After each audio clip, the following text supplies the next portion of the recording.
For those watching, got my Oregon State Beavers sweater on. Couple Beav alumni. Go Beavs. But no, let's get into it. I'm wearing my sister's car race shirt right now, but it's nice. from Sisters Oregon. Nice. So eclectic. We're repping Oregon right now. We're so much more than just the state of Washington. And I guess we can just throw in a little Coyote Picnic here for you.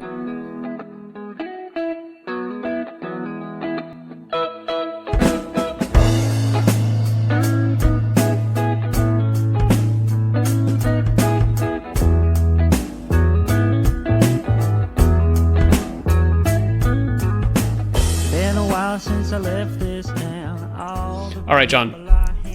Let's break it down. It's been what, 3-4 days since that game, and I'm still reeling. I'm still just upset at the Seahawks lost to the Packers 30-13 in what was a smackdown. Give me your instant gut reactions, and then we'll talk kind of all things under the sun about this one. My gut reaction is that might be the division. It's not fair, but it's a bit of reality. This game was very disappointing. Obviously, Green Bay is an awesome team. This was by no means a walk-in and get the dub type of game, but it was an important one. And yeah, it was just a smackdown. Seahawks scored 7 in the fourth quarter, but don't be confused. They were down 20-3. This game was well out of hand early. Down 14-0 in the first quarter. Not the showing that we needed from this Mike Macdonald defense or from this Geno Smith. I guess only partially Geno Smith offense, but we'll get into that. Yeah, I think the first thing that popped into my head when I was just watching this game, had it on the TV, I was like, man, this Seahawks defense cannot stop Josh Jacobs. Those first 2 drives for Josh Jacobs just kind of put us in the dirt right there. It was 14 straight points for Green Bay in, I think, 6 minutes. It was something crazy.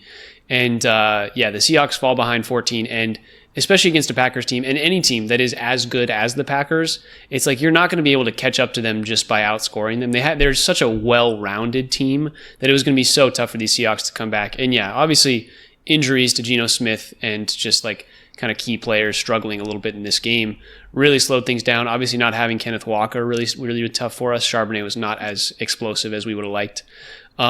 Just an all-around tough showing, and definitely making me rethink the division.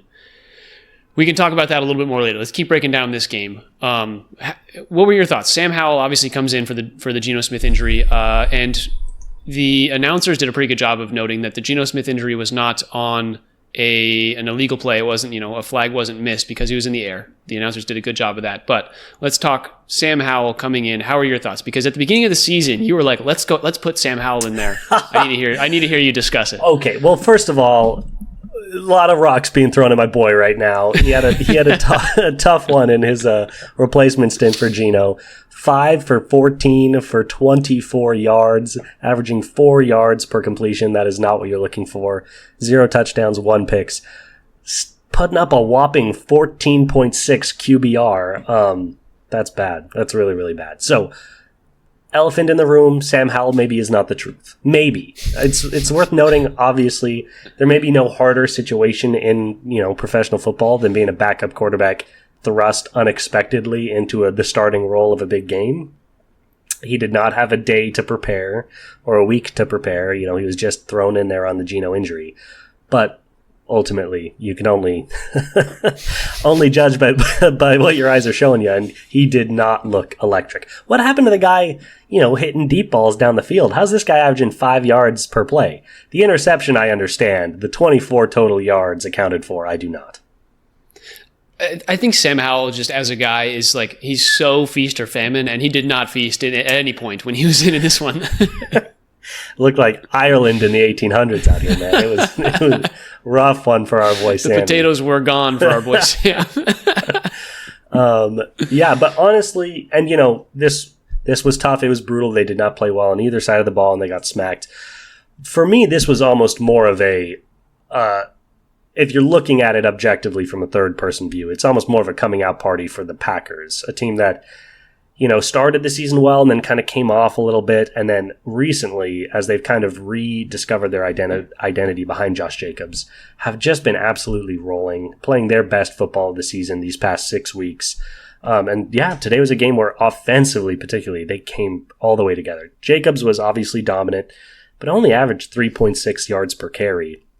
They would not have been rolling the way that they were if Jordan Love didn't play an excellent game. He was 20 of 27, 74% completion percentage for 230, 2 touchdowns, no picks, 133 QBR. That is a 10-to-1 QBR ratio to our boy Sammy. And I was amazed at his ability to spread the ball around. He hit, 2, 4, 6 different receivers with at least 2 receptions, and no receiver had more than 5. So this was a quintessential spread it out to your weapons game. And he was really, really effective. Between that and Jacobs just refusing to get less than 2.5 yards on any given carry, I am honestly more frustrated with the way the offense played than the defense, because this Green Bay offense just kind of looks like the truth. Yeah, it's kind of what we talked about last week. It was like the Green Bay offense can be pretty potent. Like I think we kind of threw it in there lightly of like, oh, we could maybe keep up with this Packers offense. They're not super great, but they are really good, and their ability to spread the ball was tough on our defense. Obviously, they had 5 guys with at least 34 receiving yards, and then obviously Romeo Doubs with 2 touchdowns. Just like a really solid game all around. And yeah, you're right. Jacobs only like limited yardage throughout the game, but early on he was where he really piled up most of his yards, and then the Seahawks defense was able to kind of stymie that rushing attack by the Packers. It was just too late. And the Seahawks were down, like you said, 20-3 at half. And it was, coming back, Geno with the injury in the third, it was like, okay, this one is over. We can reset, regroup, whatever we need to do. But there was no way we were coming back in that one, even though I did have some hope after we scored that touchdown and we're only down 23-13. Yeah. I think ultimately, this Packers team, just a little bit slept on in general. When you look at their schedule, they played a tough schedule. Obviously opened the season with that tough loss to the Eagles, that back-and-forth game in Brazil where Jordan Love ended up going down. But that was a really good football game they lost. Then they lost 31-29 to the Vikings. Their worst loss of the season is a 24-14 loss to the Lions, who were amazing. And then obviously the epic Thursday Night Football 34-31 loss to the Lions. So they have 4 losses this entire season. And all 4 are to the 3 other best teams in the NFC. Like they've only lost to the very best teams in the NFC. All of them, except for the 10-point loss to the Packers, have been within a field goal. I just think maybe they've been slept on a little bit as being, in that upper tier with those other teams. And so it really makes this game a little two-sided, because on one side, this is not a loss to freak out about. They did not play very well on either side of the ball. Geno Smith got hurt. It is what it is. The problem is the division. And you want to talk division a little bit? I think we can go to the division, but I also want to talk as we're having this discussion on the division, like the Seahawks and probably the NFC West in general is just no team is good enough to win the Super Bowl. Like one of these teams is going to make the playoffs just out of sheer luck, but none of these teams are good enough to really make a run in the playoffs. And if you were expecting that from this Seahawks team, you were mistaken. At the beginning of the season, we could have told you that. We were just hoping to make a playoff run. Yeah. So that's kind of where we're sitting right now. And that's a pessimistic take, but I get it. Especially, it's not that none of these teams are good enough to make a playoff run. This just isn't the year to do it. There are 4 dominant teams in the NFC this year, and that's nobody's fault. That's not the Seahawks' fault, but there are 4 teams that could have won the Super Bowl any of the last 5 years, and they all just happen to kind of be around at the same time in the same division. So it's a bad time to be a 67% win percentage team. Those teams win Super Bowls all the time, but this is not the year to do it. I agree with you, but we still want to make those playoffs, all things considered. We want to get that division banner. So let's talk about what just got a lot less likely. Look back just a couple weeks ago, and it was the Cardinals kind of in the crosshairs for our big threat for the division. That has really flipped. The Rams have pulled out some improbable games. We were a full game ahead going into Sunday Night Football, and now we are actually in second place in the division in lieu of the tiebreaker, which the Rams have right now. So they won, we lost. They are currently ahead of us in the standings. We will obviously need to beat them on January 5th. last game of the season to have a shot at getting in. But beyond that, currently we're tied. Right now, our next two games are against the Vikings and the Bears. The Vikings, who are ahead of the Packers in the standings in the NFC North, and the Bears, who are probably an easy win. But the problem with the Bears is it's either an easy win or they play up to the level of the very best teams in the NFL, and there's like no in between with them. Yep. So it should be an easy win, but I'm not comfortable saying that. Now, the problem with that is the Rams have the Jets and then the Cardinals. Jets, who are completely imploding, and the Cardinals, who by week 17 may be like, okay, draft pick position time. Like, what's the point in rolling the ball out here? So if they go 2-0 and we go, 1-2, not only would we need to win that game, but I don't even know do you know what the secondary tiebreaker in the NFL is? If you've split the division series, is it division record? Yeah, so if we would each go 2-1, so if we were to beat the Bears and then beat the Rams, so they would be 2-1 and we would be 2-1, I'm pretty sure it is in division record. Yeah. And I would have to look. I don't know off the top of my head if the Seahawks are leading that or not. But either way, I think looking at this coming in, you got the Jets playing the Rams, and that should be a free win. But the Jets aren't doing awful right now. They've been decent enough. But yeah, this Seahawks team is going to really have to compete against the Vikings. If they're able to beat this Vikings team, I think there's a chance that we end up sweeping the rest of them, going 11-6. But if we lose to this Rams team again in week 18, no matter what, that game is what matters the most. If we lose to them, no matter what, we will not make the playoffs because we're not allowed to be a 9-8 team and make the playoffs. Like, it's just not going to happen. So yeah, just a very, very tough stretch for the Seahawks and a tough end to the season in terms of scheduling for them. But we did talk, I think it was like a month and a half ago, and we were both like, man, the Rams were plus 375 to make the playoffs, win the division. We were talking about that, and we were both like, we would, like, of all the teams that were remaining when they were all within a game of each other, we thought that the Rams were going to be the team that could turn it around and kind of take that leap.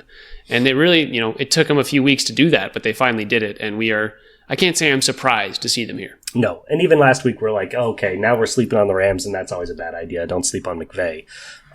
I just looked it up just for the viewers' sake. Very interesting.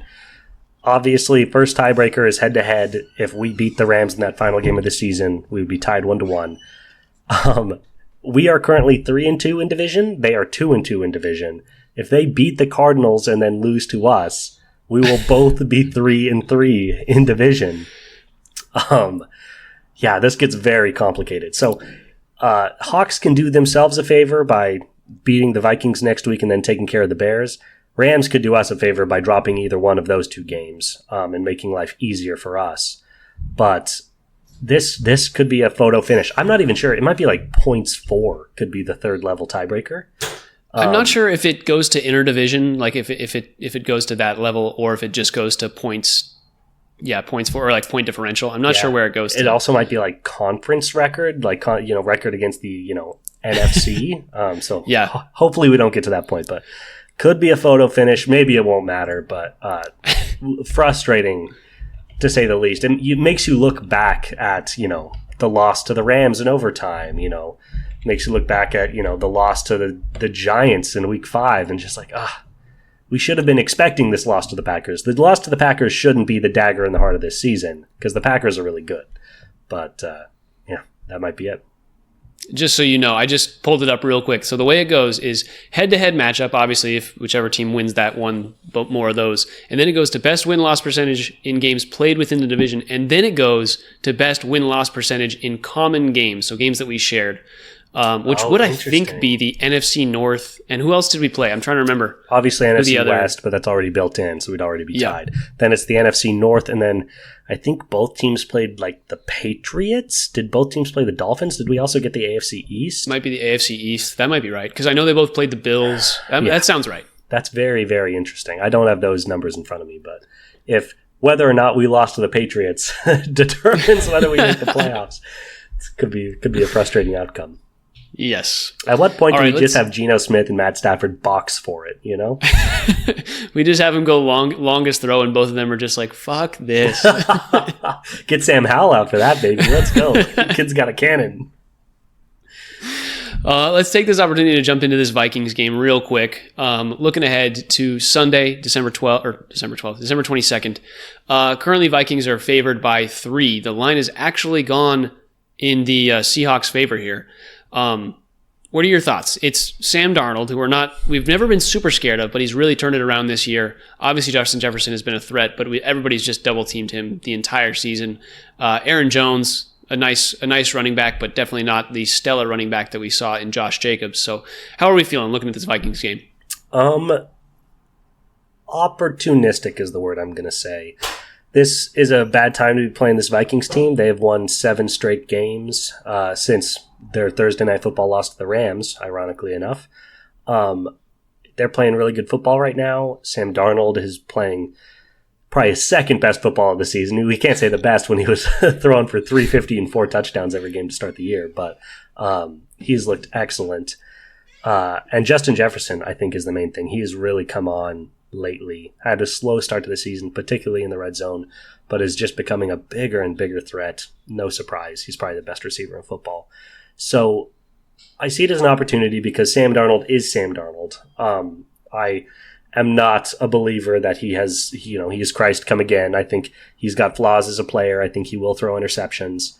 And we don't have to focus on the run the way we did against Josh Jacobs. So I'm hoping our secondary can get back to doing what they do best, which is forcing quarterback mistakes. The concern is that the Vikings defense is probably better than the Packers, and they just made us look pretty bad. And that Justin Jefferson is possibly Christ come again. In which case, I'm not sure how much Witherspoon and Julian Love can do to slow him down. Yeah, the Seahawks, we've said this all the time. It's like if there's one receiver, the Seahawks have the capability to take them away. When you look at, the games like the Rams game when Puka went out, it's like the Seahawks were able to take Cooper Kupp away and limit the damage. When you have a multitude of threats at the receiver position, like when you're looking at a game against the Packers, it's just like the Seahawks get kind of thinned out by numbers. But I think the Seahawks can, two-man Justin Jefferson with Julian Love and Witherspoon or Tariq Woolen or whatever it is. There's some combination of players that can take him out of the game. It's a question of, okay, can we do what we did to Jacobs in the second half of that Packers game and really limit the rushing yards for Aaron Jones? Can we stop Addison and his one-on-ones, whether that's against Woolen or Witherspoon? All those kinds of things are going to be really important for the Seahawks defense. My other concern about this game is that the Vikings are 12-2, the Lions are 12-2. These teams, I think, are destined to play. I think, do they play in the last week of the season? I don't remember, but I think they have one game against each other left. But they're vying for that number 1 spot in the NFC right now, and so the Vikings really are going to want this game and every game after that. But every game is so important. It's crazy considering how the records of some of these teams, but the NFC is open for all 3 of the NFC North teams. That is insane. That we're talking week 16. The winner of the NFC division could be any one of the Vikings, Packers, or Lions. Now, part of that is they just do not lose to teams that aren't each other. And another part of it is, to your point, Packers-Vikings play week 17. Vikings-Lions play week 18. So there is a lot of stuff to still be worked out in terms of this division and the larger NFC in general. It's crazy that the Lions could very realistically finish 3rd in this division, which is just insane. This game is huge for the Vikings. There's going to be 0 phone it in. By the way, that's also part of the reason, the Packers came to play. Like, they had everything to play for. They're playing for the number 1 overall seed in the NFC as well. So, a tough time. It would have been nice to play these teams in, mid-October when they didn't realize they were necessarily contending for the number 1 overall seed. But, yeah, they should be playing their hardest football right now. One note from my end, I think you hit the nail on the head with, the way the secondary is built, our ability to hamper, one receiver teams, Addison has been playing really good. He's been really good. He has been absolutely peaking these last 4 weeks. Obviously, his 3 touchdown game against the Falcons was his best, but he has been really good as of late, and that is my biggest concern. It's like Justin Jefferson's obviously a freak, but if it was just him out there, it's like, okay, put Witherspoon on him and then send Julian his way. But Addison has proved himself fully capable of eating these, less talented secondary cornerbacks. So we'll see how that goes. Yeah, something else that I wanted to touch on with this Seahawks discussion, and I think we'll finish up here pretty quick, but we had a comment actually on one of our YouTube videos about the Seahawks and how they were so ill-prepared to play the Packers this last week. And it was talking about ownership and their spending and all that kind of stuff. But really, when you come down to it, the Seahawks spend a decent amount of money. It's not, obviously, at the end of the day, you can spend more money. You can ask the owners for more money. But what the Seahawks need to do is take the money and allocate it to that offensive line and the defensive line. Their lines are just not good enough right now. And we saw it really badly in the Packers. Like, that offensive line performance was so bad. That's why Sam Howell couldn't do anything. He was 5 for 14 because he was under duress the entire time. That's why Geno got injured. All of these problems that we've had throughout this season have been a majority caused by the offensive line lack of production. And so I just wanted to shout out, first of all, that comment. I don't remember who did it, but it's a good comment. And, blaming ownership is partially the issue, but also just blaming the, GM players. GM, whoever players, players in terms of their performance, but you can blame the GM as well for building that line. I love that. Blame the players. I think how many times do we have to bring up the line play? And it's the same thing in college football. Ironically, it's probably the biggest comparison between college football and the pros is, you can get to a certain level. It's kind of like, Wazoo football. You can get to a certain level with flashy offensive weapons and talented, fast cornerbacks, but ultimately, when the big boys play, when you're playing, top 10 talent, games are won and lost in the trenches. And if you don't have at least the ability to stand your ground in those matchups, you're toast. You're toast. And all the best. That's, the Vikings people don't talk about. They all just want to talk about, Jordan Addison and Justin Jefferson. Sam Darnold's resurgence. They don't talk about the fact that they have arguably the best defensive line in football. Like, by the way, that's going to be a problem. We didn't mention that either. We didn't even talk about it, but these, it's so many of these games are ultimately won and lost in the trenches, and both of our trenches. Byron Murphy's awesome, but neither our offensive or defensive line is top 10 in the NFL. Yeah, and another shout out to Leonard Williams. Had a really good last month or so. He's been another guy. But yeah, this you think about the best teams in the league. You think the Eagles, or NFC. We'll just go NFC right now. You think Eagles, you think Lions, you think Packers, you think Vikings. Those are the top 4 probably. Yeah. And of those 4, the Lions' offensive line, obviously their defensive line is a little hampered by injuries, but the Lions at both sides of the ball at the line, the Vikings, obviously the defensive side of the ball, and even their offensive side is totally serviceable. Yeah. And then you look at the Eagles, and they've had a really great line. Obviously the tush push is such a huge thing for the Eagles. It's the best teams have amazing lines and, decent quarterbacks. You've got Jared Goff, you've got Jalen Hurts, and you've got Sam Darnold leading the NFC right now. Really think about that. Jalen Hurts is not a great quarterback, and they're leading the NFC because they have such stellar line play, and they're not allocating 100% of their money towards quarterbacks and receivers.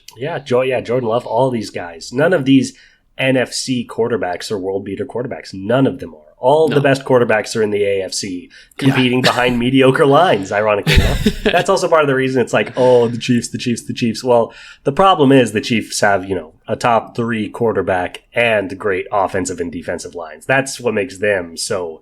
Their skill positions are trash, but how much does that matter when the 3, coaching, quarterback, offensive line, defensive line, check. That is such a dangerous combo.